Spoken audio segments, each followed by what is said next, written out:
Vamos então, meus irmãos, manter a palavra de Deus aberta nesse texto que nos falará sobre segurança em meio à crise.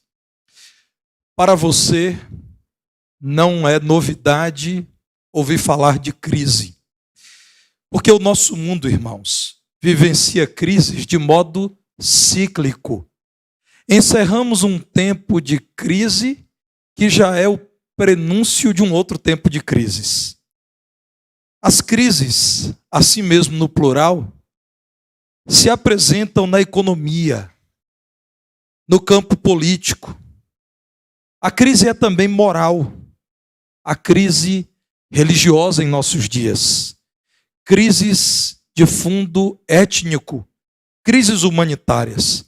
Organismos mundiais dão conta que, nesse momento, 46% da população mundial, portanto, bilhões e bilhões de pessoas, temem que a guerra continue ou que uma guerra seja iniciada.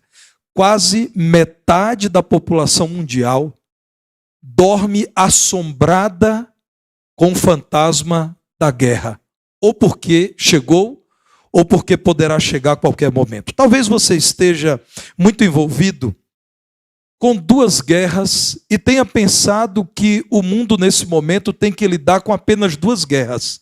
Uma iniciada no ano passado, entre a Rússia e a Ucrânia, me parece que com solução cada vez mais distante, e uma outra recente, a partir de um grupo terrorista que atacou um Estado livre, Israel.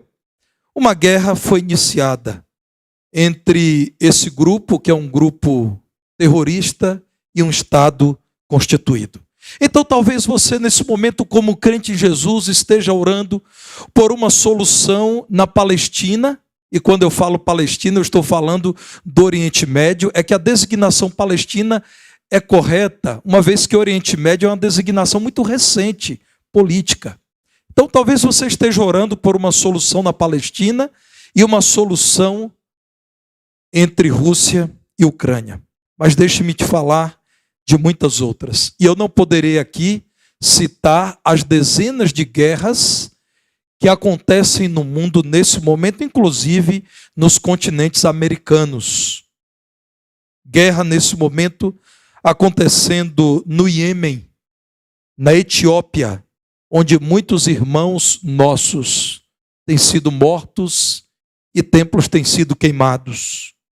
Mianmar, Haiti, onde esta igreja ajuda a manter diversos missionários. Síria, Mali, Níger, Burkina Faso, Somália, Congo, Moçambique, onde esta igreja também ajuda a manter um casal missionário, por quem vocês devem orar, pastor Tomé Macuíza e sua esposa, a irmã Ruth. Afeganistão. E meus irmãos, o Brasil também. Ou você teria tranquilidade para andar em qualquer capital deste país, sem buscar informações sobre o trajeto que o aplicativo de mobilidade te sugeriu. Eu não teria essa tranquilidade. Aliás, eu sempre digo à minha esposa quando estamos em viagem, me ajude, porque se você estiver percebendo que eu fiquei desatento às ruas, estou cegamente obedecendo o aplicativo, me corrija, porque ele pode nos levar a lugares que poderão custar a nossa vida. O Brasil, meus irmãos, tem sido o país da violência urbana que bate à nossa porta a todo instante. Se existe uma palavra que define o nosso tempo, curta, mas contundente, é essa: crise. Nós estamos vivenciando um tempo de profunda crise. Pois saiba você que a palavra de Deus, que é perfeita, fala de tudo que você necessita ouvir de real importância, nos apresenta um tempo de crise aguda no colegiado apostólico, no grupo daqueles que andaram com Jesus, e mais ainda, apresenta a segurança que Jesus transmitiu àqueles homens num tempo de crise. O texto bíblico que acabamos de ler nos apresenta a caminhada de Jesus em direção a Jerusalém, depois de ter realizado sinais extraordinários, depois de ter se afirmado como o Salvador, o Messias. Jesus prediz a sua morte. E aqui em Mateus 16, a partir do verso 21, ele mostra aos seus discípulos, verso 21, que era necessário seguir para Jerusalém, a capital do povo judeu, o lugar em que estava o templo, o culto ao Deus de Israel, lugar cuja sede do poder era ambicionada por tantos. O que Jesus diz sobre a ida a Jerusalém? Ele iria a Jerusalém para sofrer muitas coisas das autoridades político-religiosas daqueles dias, anciãos, principais sacerdotes, escribas, mas isso não é tudo. Jesus amplia o cenário de crise ao dizer: eu não apenas serei incompreendido, perseguido, maltratado, condenado injustamente, eu irei a Jerusalém para ser morto, mas ressuscitarei no terceiro dia. Somente Jesus, irmãos, numa sentença breve, pode nos levar à maneira da literatura veterotestamentária, do Val de Jaboque aos altos de Bazã. Eu terei que sofrer e morrer, mas também ressuscitarei ao terceiro dia. Irmãos, os discípulos de Jesus estavam agora diante de uma descrição da crise mais aguda do viver. Pare e pense. Depois de quase 3 anos andando com Jesus, ouvindo explicações acerca da vida e da morte, em Jesus encontrando solução para as questões mais delicadas da alma, vendo Jesus ordenando ao vento e ao mar o que deveriam fazer, ordenando a demônios que abandonassem vidas opressas, atraindo crianças para as quais sinalizou o reino de Deus, trazendo pessoas da miséria à nova vida, ressuscitando mortos, curando enfermos, anunciando o reino de Deus para todos, judeus e não judeus, homens e mulheres, grandes e pequenos. Jesus diz: é necessário ir a Jerusalém. E, meus irmãos, pelo que ouvimos dos diálogos de Jesus com os discípulos, inicialmente quando Jesus disse: irei a Jerusalém, certamente alguns pensaram: agora é a nossa vez. Jesus está no caminho para assumir a liderança em Jerusalém, a liderança do nosso povo, expulsar Roma da Judéia e nos colocar ao seu lado no reino que ele estabelecerá em Jerusalém.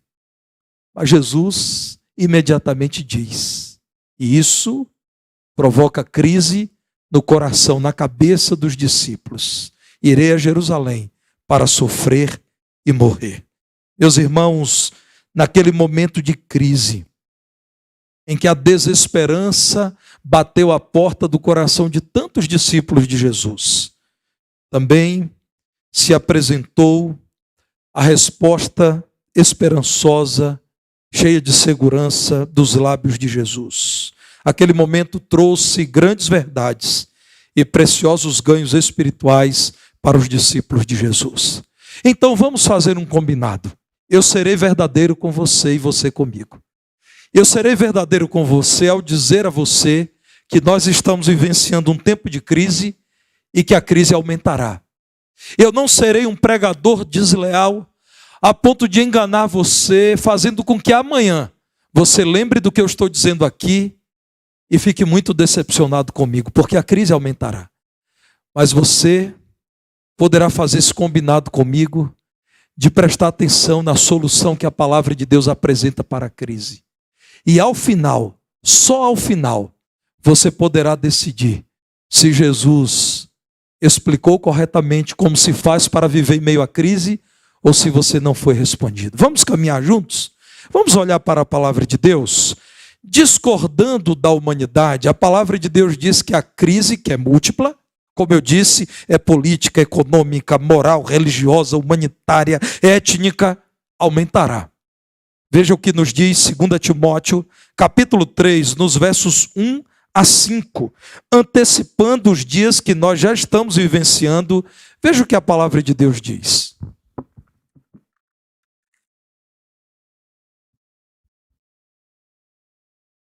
Sabe, porém, isto: nos últimos dias sobrevirão tempos difíceis, pois os homens serão egoístas, avarentos, jactanciosos, arrogantes, blasfemadores, desobedientes aos pais, ingratos, irreverentes, desafeiçoados, implacáveis, caluniadores, sem domínio de si, cruéis, inimigos do bem, traidores, atrevidos, enfatuados, mais amigos dos prazeres que amigos de Deus, tendo forma de piedade, negando-lhe, entretanto, o poder.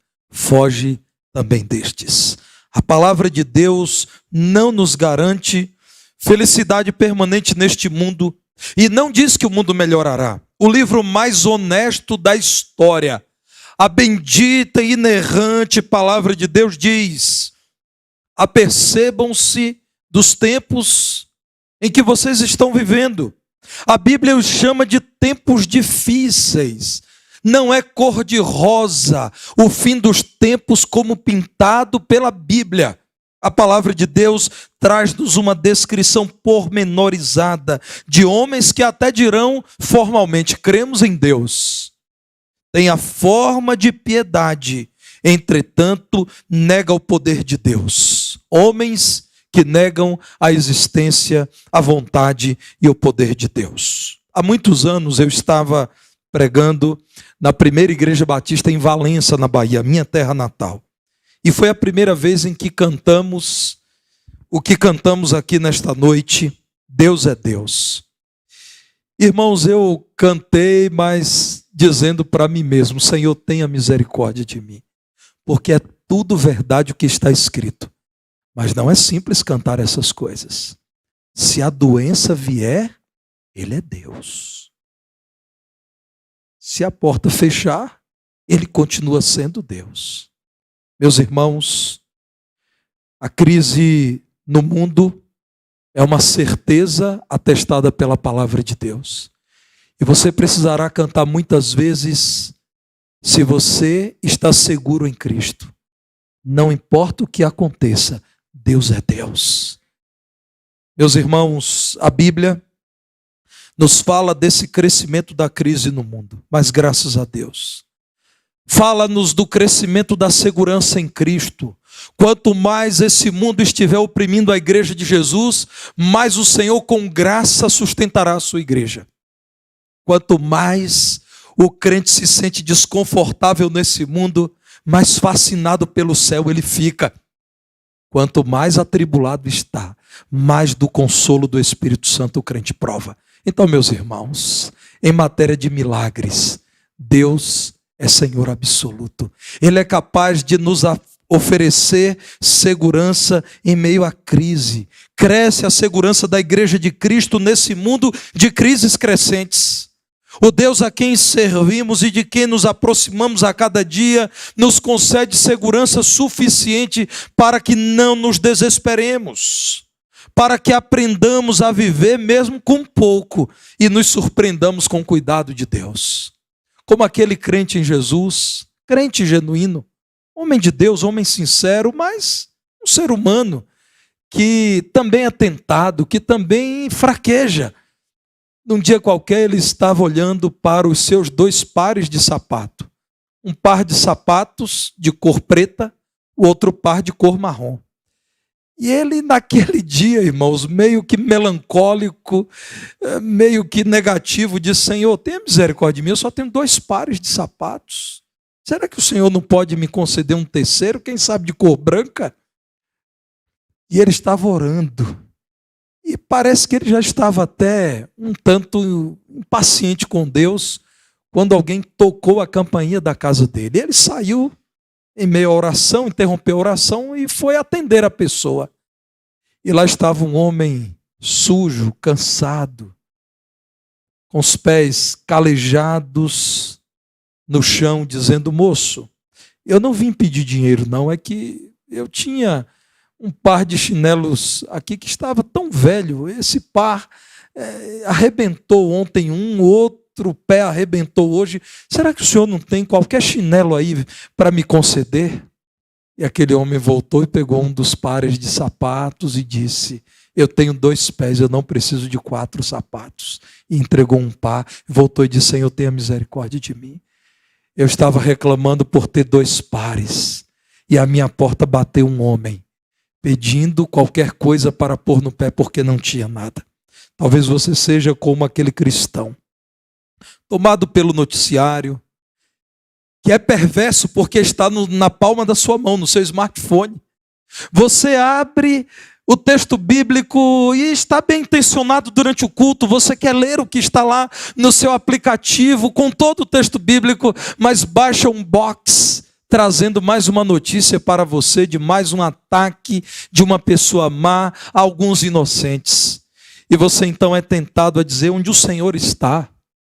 Porque, Senhor, eu tenho que vivenciar tantas crises nesse mundo, porque a vida é difícil, porque o mal parece que está vencendo a batalha contra o bem. Talvez nessa noite você precise olhar de novo para Cristo Jesus, até que você, mais uma vez, vislumbrando a graça de Deus, diga: eu não tenho problemas, porque eu tenho Cristo. Eu não tenho do que reclamar. Olhe para a palavra de Deus e veja que, enquanto Jesus disse aos seus discípulos que teria que, indo a Jerusalém, morrer, Jesus então disse: querem vir após mim? Neguem-se a si mesmo, tomem a cruz de vocês e sigam-me. Jesus sabia o que estava dizendo, é claro.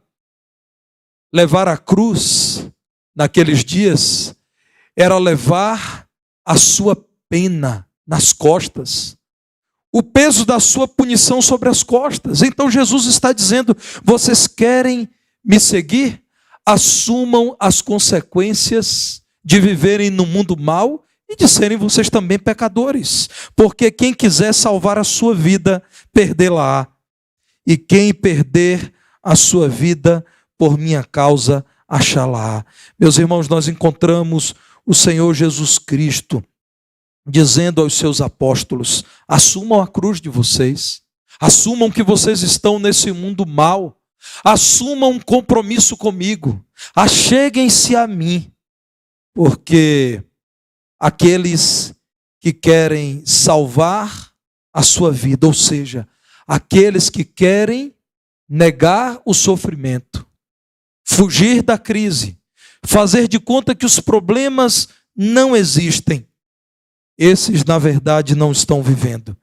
Mas quem está disposto a entregar a sua vida por minha causa e carregar a cruz sobre si, achará um propósito de vida. Em Jesus, então, as respostas são dadas aos apóstolos.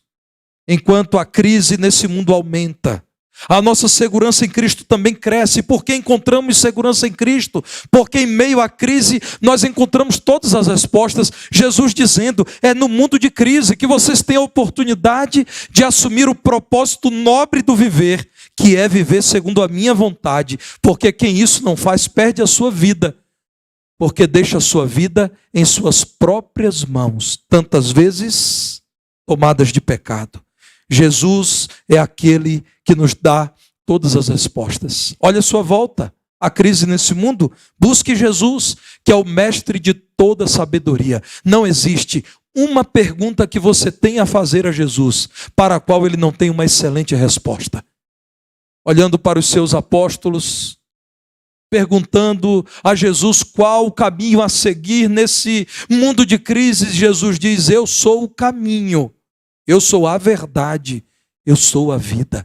A resposta está em Jesus, aquele que, comprometido com os seus servos, tem sim o que dizer num tempo de crise. Existe um manual de sobrevivência na crise. O nome desse manual é Bíblia Sagrada. Abra-o e encontre as respostas que você necessita. Jesus é o Messias que pode redimir a humanidade. E o livro dele é a Bíblia. Nele você encontrará respostas. O mundo está em crise. Eu não nego isso. E já me comprometi com você a encarar esta certeza. Estamos no mundo mau e que de mal a pior continuará se desenrolando nos capítulos seguintes da história. Mas existe segurança em Cristo, porque em Jesus nós temos respostas. E em Jesus encontramos vida plena. Ele nos dá respostas tão seguras que nos encaminha para a vida plena nesse mundo em crise. Que aproveitará o homem, diz Jesus, ir a Jerusalém e conquistar o poder temporal. Que aproveitará o homem compartilhar das riquezas que estão nos tesouros em Jerusalém. Que aproveitará o homem alcançar um pouco da fama e da glória que principais, sacerdotes, anciãos e alguns líderes de Roma têm entre nós. Que aproveitará isso se ele tiver que perder a sua alma? O que o homem poderá dar em troca da sua alma? Alma aqui, irmãos, estamos falando de um texto originalmente escrito na língua grega, um grego popular, o grego koiné, é a palavra psique. Lembre de psicologia, de psiquiatria. Mas antes que você pense que Jesus está falando de uma espécie de espírito descolado do corpo, eu devo chamar você a entender o conceito de psique aqui. Na verdade, irmãos, é o conceito da vida interior. Quem quiser salvar a sua vida, perdê-la. Quem perder a sua vida, por minha causa, achá-la. E aí, na sequência, Jesus diz: que aproveitará o homem se ganhar o mundo e perder a sua alma? Ou que dará o homem em troca da sua alma? Ora, Jesus está falando de vida ou de alma? Jesus está falando de vida. Quando ele fala de alma, ele está falando do seu interior. O que você pensa, o que você quer, o que você sente. Jesus está falando do âmago do indivíduo, da consciência de si mesmo. E então Jesus começa a questionar: vocês terão vida plena se vocês, em meio à crise, aceitam uma espécie de salve-se quem puder. Eu tentarei ganhar muito dinheiro para construir grandes muros e morar protegido de toda essa turma em crise que está à minha volta, e eu terei servos, e eu tentarei encontrar prazer nesta vida. Jesus diz: não façam isso. A resposta em meio à crise é: não busquem nesse mundo em crise um refúgio permanente. Busquem nesse mundo em crise refúgio naquele que dá segurança permanente.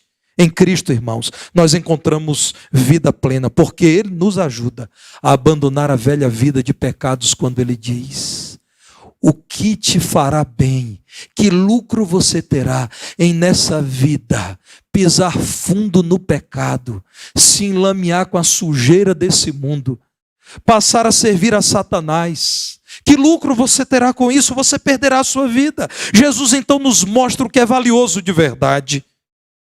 Exupéry, tão conhecido, disse que a vida só tem significado quando o homem a troca todos os dias por algo que não seja ele mesmo.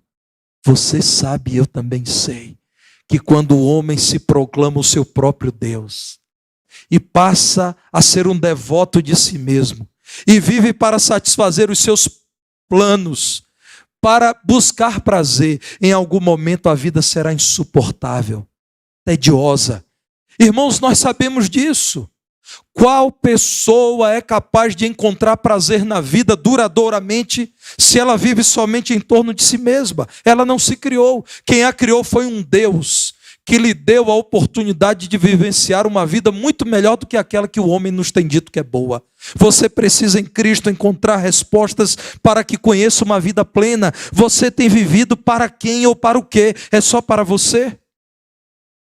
Não terá sentido a sua vida. Você não encontrará a longo prazo prazer na sua vida se você se tornou um fã desse mundo e disse: eu quero tudo que há de bom nessa vida. Comamos e bebamos porque amanhã morreremos. Você irá se coisificar. Você aceitará a conversa do inimigo de Deus que diz a você que você precisa adorar a si mesmo, que você precisa mimar a você mesmo. Ou como se diz na linguagem das redes sociais, procurar a sua melhor versão. Me permita te dizer, a sua melhor versão nesse mundo é reprovada por Deus. a não ser que Jesus Cristo, com o sangue dele te lave e com o Espírito dele te santifique. A sua melhor versão é horrorosa aos olhos de Deus. Porque, irmãos, quando o homem começa a acreditar que ele que provocou a crise desse mundo tem a solução para esse mundo, nós estamos falando de uma aporia. Nós estamos falando de uma contradição em si. Como nós, eu e você, e eu não devo dizer foi Adão e foi Eva. Eu devo assumir a minha responsabilidade. Quando você, eu e você, que geramos toda a crise desse mundo, dizemos é hora de olhar para dentro de mim. E você ouvirá isso de muito coach dos nossos dias. Olhe para dentro de você. Se você olhar bem fundo, mais bem fundo para dentro de você, você encontrará um perdido, desesperadamente necessitado da graça de Deus. Então pare de tentar dar sentido à sua vida, satisfazendo o seu ego, obedecendo ao que esse mundo diz, porque a receita desse mundo está falida. Pessoas que têm muito dinheiro tiram a própria vida. Pessoas famosas entram em crise profunda. E eu já vi algumas delas, ou em igrejas em que estive, ou em outras igrejas, entrando até disfarçadas, precisando desesperadamente ouvir uma palavra que mudasse a vida delas. Há muitos anos, em uma outra cidade e uma outra igreja, eu estava no culto ao Senhor. E eu vi quando um ex-prefeito da cidade entrou com a sua companheira, eu não sei dizer se era casada com ele. E ele entrou de boné, óculos escuros, sentou no último banco. E de início eu não havia percebido, mas havia um diácono muito atento. E ele me cutucou e disse, pastor, olha quem está ali. E eu olhei, irmãos. E olhei bem e disse, é ele. E o irmão disse, é ele quem está lá. Entrou, ouviu a palavra de Deus. E na última oração levantou e saiu. Meus irmãos, a receita desse mundo está falida. Pessoas que você acompanha lá na sua linha do tempo do aplicativo das redes sociais, selecionam uma vírgula da vida delas, porque o texto completo é de muita tristeza. Não faz muito tempo, eu acompanhei o depoimento de alguém que se expôs até de modo muito autêntico, muito verdadeiro, numa dessas redes sociais, dizendo, gente, quando vocês viam as minhas fotos nas viagens, e me viam bem vestido e sorridente, aquilo era farsa, a minha vida não tinha sentido algum. Graças a Deus, ela utilizou-se desse conteúdo para falar de Cristo, e para dizer, eu estava longe de Deus, eu estava vivendo uma vida sem graça, e ela fez uma live, irmãos, com aproximadamente 40 minutos, e se emocionou, e disse a todos, a minha vida não tinha graça, vocês achavam que eu era próspera, eu vivia cheia de dívidas, que eu estava feliz, quando eu acabava de tirar aquela foto, eu entrava para o quarto de hotel, da viagem esperada por muitos, para chorar amargamente as minhas dores e a minha solidão. Eu vi isso recentemente. Pare de tentar acreditar nesse mundo de crises, e mais ainda de acreditar que você, que é a parte da crise, será a solução. A solução não está em mim, não está em você. A solução está em Jesus Cristo. A solução está em olhar para o alto. Não autoajuda, mas ajuda do alto. Autoajuda é um pecador dizendo ao pecador como ele pode fazer para continuar pecando. Ajuda do alto é a graça de um Deus amoroso, que olha para você e ama você mais do que você se ama. Porque quando você se ataca, quando você se prejudica, quando você se lança no pecado, ele está discordando, dizendo, não é isso que eu quero para você. Eu desejo algo novo para você, eu desejo algo melhor. Há um homem que perseguiu o evangelho, que lutou contra Cristo, mas que, chamado por Cristo, se rendeu ao amor dele. E diz da sua experiência de ter conhecido Cristo e o que isso significou para a vida dele. O nome dele é Paulo, ou Saulo. Veja o que esse homem convertido a Cristo disse em Filipenses 3, verso 8. Carta aos Filipenses, capítulo 3, verso 8.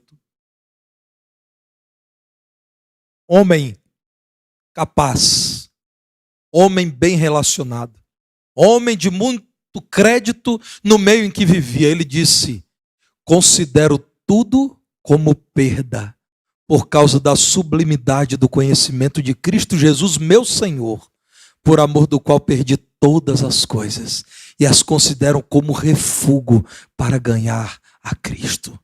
Eu não quero ser grosseiro, mas eu preciso ser fiel ao texto bíblico. Você sabe o que é refúgio? É aquilo que não serve, é dejeto, é aquilo que precisa ir para a rede de esgoto. Paulo está dizendo, toda a sabedoria que eu acessei, toda a fama que eu obtive no meu grupo social e religioso, todas as coisas que fiz, tudo, a minha biografia, o meu sobrenome, tudo, absolutamente tudo, depois que eu conheci a Cristo, eu considerei refúgio que vai embora, mas que eu não perca Cristo Jesus, meu Senhor.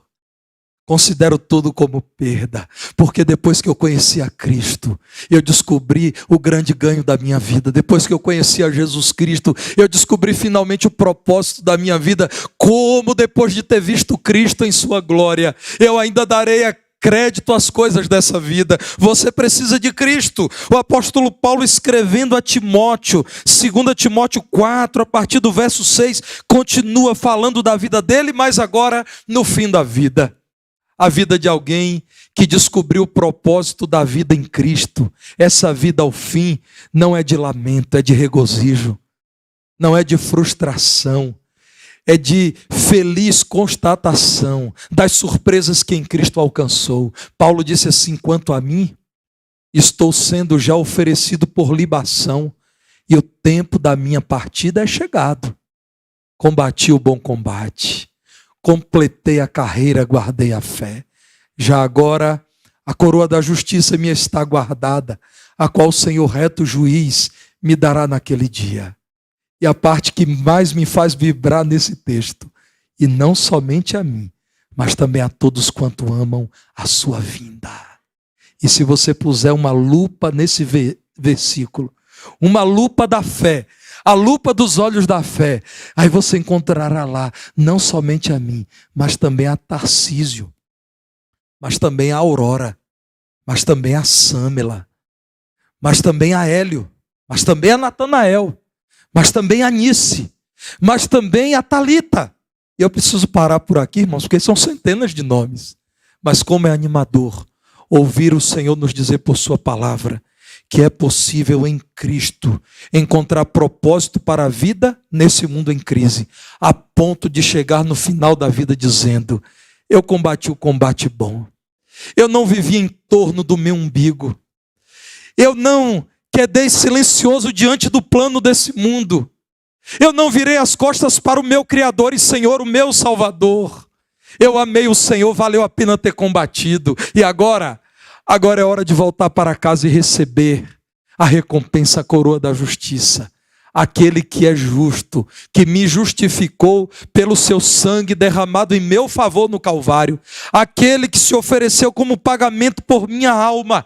Aquele que pagou o preço da minha alma diante de Deus, a quem um dia eu ofendi. Aquele que por seu sacrifício de amor no Calvário, substituindo-me, trouxe-me a paz com Deus e esperança de vida eterna. Aquele reto juiz dará a mim e a todos que aguardam a vinda dele para um novo mundo, novos céus e nova terra, de caráter eternos. Este Senhor nos dará toda a recompensa. Meus irmãos, em Cristo Jesus, nós encontramos vida plena. É por isso que as pessoas continuarão vendo. O crente em Jesus que acordou às 5 da manhã, com a sua marmita, ou matula, ou quentinha, chame como quiser, no metrô apertado, assoviando o hino que foi cantado aqui nessa manhã. E lembrando do nosso ministro Éder lá no metrô e pensando, se o Éder estivesse aqui regendo, eu cantaria assim, Castelo forte é nosso Deus. E aí alguém que está no metrô diz, é doido. Mas deve ser doido mesmo, irmãos. Porque viver num mundo desse em crise, deitar e dormir em paz, acordar feliz e ser encontrado logo cedo, cantando louvores ao Senhor, é aquilo que a palavra de Deus chama de loucura do Evangelho. Deus escolheu salvar os crentes pela loucura da pregação. É loucura, irmãos. Tente explicar a um incrédulo, a um descrente, que é possível ter pouco e viver na riqueza. Que é possível olhar à sua volta todas as crises e se sentir seguro. Tente explicar a alguém que não conhece Jesus Cristo, aquele que está acima de tudo, aquele que tem a palavra final sobre todas as coisas. Tente explicar que nesse mundo tem gente feliz, que não está desistindo da vida, que tem planos e planos eternos. Aí dizem que a gente é doido mesmo, porque a gente diz assim: olha, eu tenho planos para a eternidade. Como aquele homem, crente em Jesus, voltando para casa meia-noite, passando em frente ao cemitério, um ladrão pulou na frente dele e disse: mãos para o alto, passa tudo. Ele disse: moço, olha, seu ladrão, me perdoe, mas é bom o senhor não mexer comigo, porque eu não sou desse mundo, eu sou de outro mundo. Em frente ao cemitério. E o ladrão disse: como é que é? Ele disse: pois é, e te digo mais, você não tem poder de me matar, nem de me afastar de Deus. Faça o que quiser, eu vou continuar vivo. O ladrão deu no pé. Coisas que somente os crentes dizem. Irmãos, existe uma esperança no crente que não depende do crente. Essa esperança vem da certeza de que Deus existe, de que Deus é galardoador daqueles que o buscam, de que o Senhor não se esqueceu de nenhum dos seus filhos, de que o nosso Redentor vive e por fim se levantará sobre a terra, de que ainda que tenhamos que passar pelo vale da sombra da morte, não temeremos mal algum, porque o Senhor está conosco, de que nem a morte pode nos separar do amor de Deus que está em Cristo Jesus, nosso Senhor, de que o Senhor é refúgio e fortaleza, socorro bem presente na hora da angústia, pelo que não temeremos, ainda que tudo se abale. Existe uma segurança na vida do crente que não vem dele. Estaríamos perdidos se tivéssemos que depender das nossas respostas. As nossas respostas estão no amado Senhor Jesus Cristo. Nele nós temos segurança. Segurança de que a nossa vida não está sendo desperdiçada, de que não estamos combatendo o mau combate, de que não estamos perdendo tempo. Nós sabemos e estamos no caminho certo. Louvado seja o nome de Jesus. As respostas estão nele. Olhando para os discípulos, Jesus então diz: vocês devem investir a vida naquilo que não trará remorso, arrependimento, frustração. Invistam a vida no meu plano. Para isso eu vim. Mas façam mais. Olhem para frente, para o alto, olhem para a eternidade. Miserável homem, irmãos, que pensa que apenas existe essa vida. A palavra de Deus diz assim, que se nós acreditamos que só existe essa vida, nós somos os mais miseráveis de todos os homens. Que tristeza, irmãos, pensar na existência de um Deus grandioso que se limita à ação num tempo de vida curtinho aqui nesse mundo. Meus irmãos, Jesus Cristo chama os seus discípulos do momento da crise, pensando na ida trágica a Jerusalém, na morte do Senhor. Nos tempos difíceis que viriam, Jesus os rouba desse cenário, os arrebata do contexto do lamento. Jesus os captura daquele negativismo e diz: o Filho do Homem ainda virá na glória do Pai com os seus anjos, ele morrerá, mas ressurgirá dentre os mortos e um dia virá com os seus anjos e julgará todos. E alguns de vocês que estão aqui, diz Jesus, de maneira nenhuma morrerão sem que antes vejam o Filho do Homem vir no seu reino. Meus irmãos, Jesus é quem guia a história. Então Jesus está dizendo: calma. Por que vocês estão preocupados com esse capítulo? Quem escreveu o livro todo fui eu. E lá no último capítulo eu digo que eu vou vencer. Por que vocês estão preocupados com o capítulo da morte em Jerusalém? Jesus guia a história, irmãos. E ele virá nos buscar um dia. E acredito, pelos sinais da palavra de Deus apresentados com exatidão, esse dia se aproxima. Breve Jesus virá. Nós estamos seguros ao saber que em meio à crise desse mundo o Senhor é conosco. Mas quando não houver mais possibilidade alguma de habitar esse mundo, o Senhor nos levará para Ele, porque Ele nos preparou um lugar no céu. Por favor, abra sua Bíblia em Lucas, no capítulo 17, verso 21. Aqui nós encontramos na palavra de Deus a declaração de que o reino de Deus está dentro de nós. Guarde essa declaração de Jesus. Não digam o reino de Deus está ali ou está lá. O reino de Deus está dentro de vós. O reino de Deus se vê num coração em que Cristo reina como Senhor. Agora veja João capítulo 3, verso 3. Esse tão conhecido texto que nos apresenta um homem chamado Nicodemos, que fora conversar com Jesus. Em João 3,3, Jesus diz: em verdade te digo, Nicodemos, que se alguém não nascer de novo, não pode ver o reino de Deus. Quem nasce de novo, isto é, quem arrependido da velha vida, declara fé em Jesus e é por ele salvo da velha vida, e é por Cristo regenerado, nasce de novo, então esse é o que vê o reino de Deus. Quando Jesus diz: muitos de vocês não morrerão, até que me reconheçam como Salvador e creiam em mim, não como aquele Messias político que vocês esperavam. Quando vocês vierem a crer em mim como o próprio Deus que se fez carne e que veio a esse mundo para sacrificar-se por vocês, e quando vocês não tiverem mais dificuldade em olharem para mim como Deus Todo-Poderoso que se fez carne e habitou entre os homens, então vocês verão o reino de Deus, o Filho do Homem, vindo em seu reino. E eles viram, irmãos, porque Jesus Cristo ressurgiu com poder e glória. Em Atos capítulo 2, é narrado o cumprimento da profecia de Joel o profeta. E então eles viram o Espírito de Cristo vindo sobre a igreja de Cristo. E o Senhor então coordenando a expansão do seu reino. Muita gente, ao ler esse texto, pensa que Jesus estava falando da sua vida final, do seu último advento. Não, Jesus está falando daquele momento em que alguém finalmente diz: eu reconheço de todo o meu coração que Jesus Cristo é o meu Salvador pessoal, é o meu Senhor. Diz a palavra de Deus que nesse momento o homem, outrora em crise, encontra segurança, porque agora ele descobre que Jesus Cristo está para além das estruturas desse mundo. Quando as coisas aqui vão de mal a pior, nós estamos firmados em Cristo. Quando parece, apenas parece, que Deus perdeu o timão da história, e você se engana quando acredita que Deus perdeu o controle das coisas, então ele manifesta o seu poder. Qual reino deste mundo dura para sempre? Todos os grandes reinos ruirão, irmãos, e os atuais também ruirão.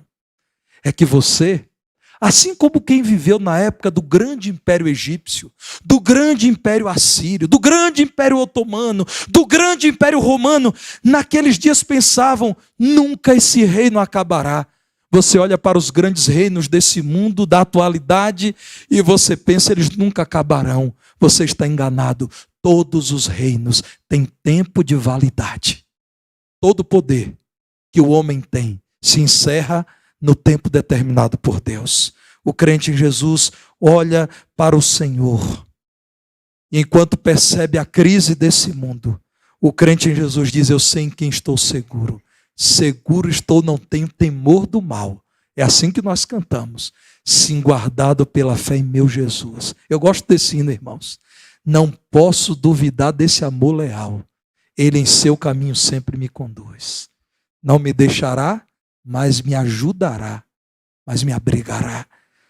A crise do mundo alcançou você, corra para Cristo e você encontrará segurança nele. Esta igreja, num ato de amor, convida você a encontrar a certeza que nós encontramos. Em Jesus, encontramos todas as respostas. Em Jesus, soubemos o que é vida plena. Mas em Jesus, estamos firmados, porque sabemos que nele temos esperança de vida eterna. Em Cristo, você pode sair daqui nessa noite, seguro em meio à crise.